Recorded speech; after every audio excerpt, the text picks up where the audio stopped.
নমস্কার বন্ধুরা, আমি অমর্ত্য। আপনাদের চ্যানেল ইন্ডিয়ান ফিল্ম নিউজ বাংলাতে আপনাদের স্বাগত। আজকে এই ভিডিওতে আমি সালারের যে নতুন গানটা রিলিজ হয়েছে হিন্দিতে, কিসসো মে হামনে শুনি, এই গানটার ব্যাপারে কথা বলবো।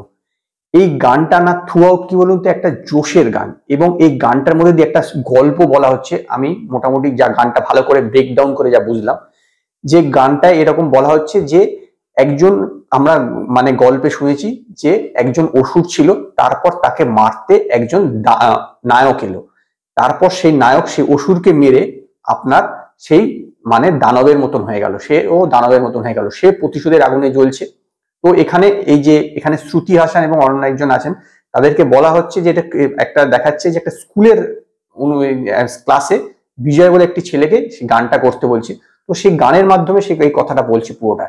এবার নামটা মনে রাখবেন যে বিজয়, মানে বিজয় দীনানাথ চৌহান, আমি বলছি তবুও ওর নামটার মধ্যেও কিন্তু একটা আলাদা রকম জোশ রাখা হয়েছে। পুরো গানটাই অ্যাকচুয়ালি জোশের, এবং এই গানটার মধ্যে বোঝানো যাচ্ছে যে প্রবাসের কোনো কারণে কারোর উপর একটা অভিমান হয়েছে এবং দুপক্ষের মধ্যে একটা ভুল বোঝাবুঝি আছে। তো সেটাকে মিটিয়ে নেওয়া প্রয়োজন বলে, এবং এবং এটাও এখানে এই গানটার থ্রু আউট বলা হচ্ছে যে যদি আপনি কোনো শত্রুকেও যদি ভালোবেসে আপন করে নেন, সেও বন্ধু হয়ে যায়, এইরকম এখানে একটা বোঝানো হয়েছে। কারণ হয়তো তারা ভেবেছিল যে প্রভাস সবাইকে বাঁচাতে আসবে, কিন্তু সেও প্রভাস হয়তো তাকে মেরেও প্রভাসও তাদের মতন হয়ে গেছে, সেই জন্য এদের মধ্যে একটা মান অভিমানের ব্যাপার চলছে। তো মানে বাচ্চারাই গানের মধ্যে বোঝাচ্ছে যে যেন তারা মান অভিমানটা মানে মিটিয়ে নেয়, এরকম একটা স্টোরি এই গানটার মাধ্যমে বোঝানো হচ্ছে। একটা সিচুয়েশনাল সং, এটা তো স্পষ্টই বোঝালো। গানটাকে ব্রেকডাউন করে আমি যতটুকু যা বুঝলাম, তবে নো ডাউট গানটা কিন্তু সত্যি ভালো। হিন্দি ছাড়া প্রতিটা ভার্সনে আমি শুনেছি, প্রতিটা ভার্সনে কিন্তু সত্যিকারের একদমই খুব ভালো গান, খুব ভালো গান। রবি বাসুরুর এর হচ্ছে মিউজিক ডাইরেক্টর, এবং রিয়া মুখার্জি হচ্ছে এটা লিখেছে। বাচ্চাদের বিভিন্ন অনেকগুলো বাচ্চা একসঙ্গে গিয়েছে। গানটা হিন্দিতে এবং অন্যান্য ভার্সনে খুব ভালো, এবং একটা জোশের গান। মানে আর এই যে প্রতিটা যে কথাগুলো আছে না, সেই ঠিক কথা অনুসারে কিন্তু আপনার দৃশ্যগুলোকে আপনার উপস্থাপনা করা হয়েছে।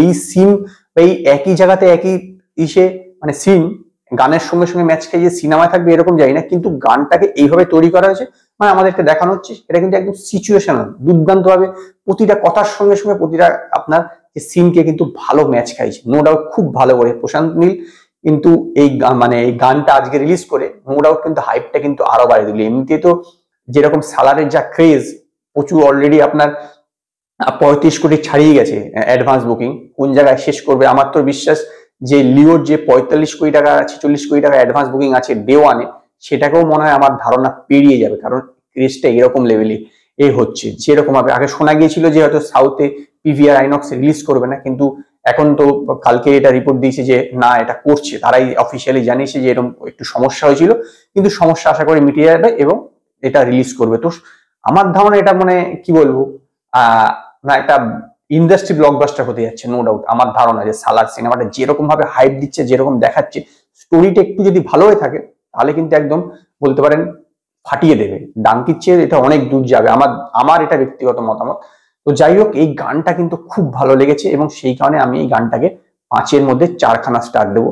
যদি আপনারা এই যে কিসসো মে হামনে শোনা এই গানটা যদি শুনে থাকেন ইউটিউবে, তো আপনারা আমায় কমেন্টে জানান আপনাদের মতামত কি। তো আজকে এই পর্যন্ত। যদি আপনাদের এই ভিডিও পছন্দ হয় তো লাইক করুন, কমেন্ট করুন, শেয়ার করুন, আর নতুন নতুন আপডেটের জন্য আমার চ্যানেলকে সাবস্ক্রাইব করুন।